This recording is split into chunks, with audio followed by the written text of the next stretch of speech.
Hi friends, সবাই ভালো আছে তো? আজকে একটু ডোমজুর গিয়েছিলাম, তো সেটারই একটু ভ্লগ করেছি। আমার এই ফার্স্ট মিনি ভ্লগ।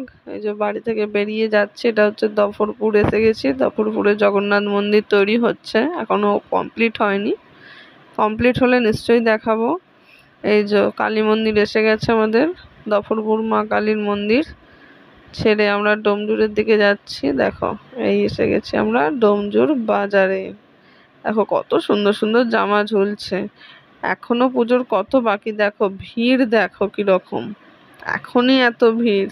একটা ব্যাগের দোকানে গিয়েছিলাম, ব্যাগগুলো দেখো বন্ধুরা, কি কিউট, কি সুন্দর দেখো ব্যাগগুলো। সব ব্যাগই খুব সুন্দর। আমি তো খালি হাঁ করে দেখছি ব্যাগগুলো, জাস্ট অসাধারণ ব্যাগগুলো। একটু খাওয়া দাওয়া করে নিলাম, তারপর ফুচকা খেয়ে বাড়ি চলে এলাম।